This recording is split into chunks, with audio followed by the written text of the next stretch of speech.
Hello बच्चों, तो आज हम लोग स्टार्ट करने वाले हैं एक काल धातु पोषण पक्ष। अष्टांग हृदय के टीकाकार अरुणदत्त ने अपनी टीका सर्वांग सुंदरी में एक काल धातु पोषण पक्ष नामक पृथक अवधारणा प्रस्तुत की है। कभी कभी ऐसा होता है ना, कभी कभी दूसरे रेफरेंस उठा के भी पूछ लेता है। तो एक काल धातु पोषण पक्ष अगर आ गया तो आधे बच्चे कहेंगे सर ये आउट ऑफ सिलेबस था।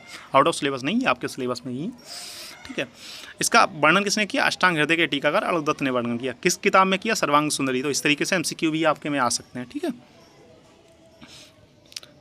आहार रस रसेदकम काला सप्तसु धातु स्रोतसम सुप्रवेशितम रस रक्त आदयो धातवा उत्पद्यन्ते इति एका काला धातु पोषण पक्षा। मतलब अरुणदत्त के अनुसार आहार रस एक ही समय में सब धातुओं के स्रोतों में प्रवेश कर रस रक्त आदि धातुओं का पोषण करता है। यही एक काल धातु पोषण, और यही हम लोग मॉडर्न में देखते भी हैं, क्योंकि हमारा जो नरिशमेंट होता है वो एक साथ मसल्स का भी होता है, एक साल शुक्र का भी, स्पर्मेटोजेनेसिस भी एक साथ हमारे शरीर में चल रही है। मतलब ये मॉडर्न से बहुत ज़्यादा सिमिलरिटी मानता है, क्योंकि ये अष्टांग हृदय के टीकाकार जो हैं अरुणदत्त काफ़ी मतलब लेटेस्ट वाले हैं थोड़े, तो इन्होंने काफ़ी लेटेस्ट को देख कर ही एक्सप्लेनेशन दिया। एक काल परिणाम पक्ष मतलब सारी धातुएँ एक साथ ही बनती हैं, एक ही समय पर बनती हैं। ऐसा हमारे शरीर में होता भी है।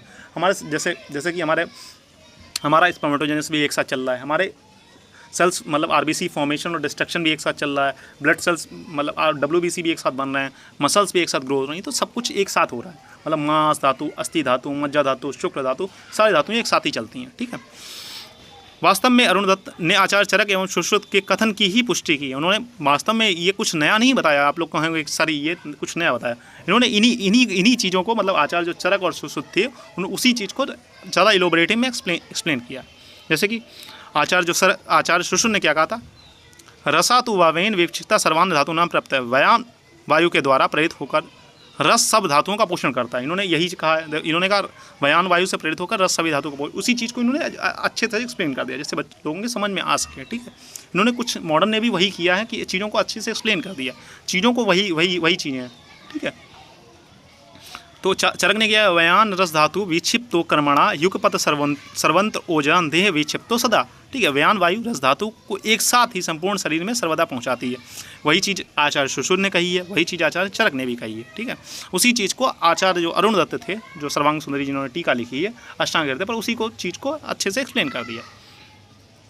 अरुणदत्त प्रतिपादित एक काल धातु पक्ष यथार्थ के अत्यंत निकट है। आहार पाचन के पश्चात देह उपयोगी अंश अवशोषित हो प्लाज्मा में प्रवेश कर जाता है। ये पोषक द्रव्य एक साथ ही शरीर के समस्त ऊतकों में पहुंचता है। यानी कि ऊतकों मतलब सारे सेल्स जो हैं, सारे सेल्स होंगे, सारे टिश्यूज़ होंगे, वहाँ देखो जो भी हमारा ग्लूकोज है वो सारे हमारे मतलब जितने भी हैं, ग्लूकोज जो है, इन्होंने कहा ग्लूकोज से पहले ब्लड बनेगा, ये पूरा नहीं होता है। ग्लूकोज ही हर सेल्स में जाता है, उसको नरिशमेंट प्रोवाइड करता है सारे सेल्स को, ठीक है।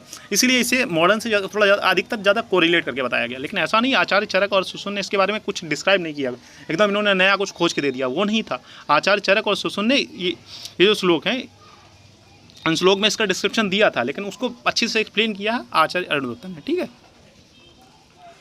ठीक है बच्चों, फिर मिलते हैं नेक्स्ट लेक्चर में। तब तक के लिए हैव अ नाइस डे। अगर कोई भी चीज़ समझ में आती है तो आप पूछ सकते हैं, ठीक है।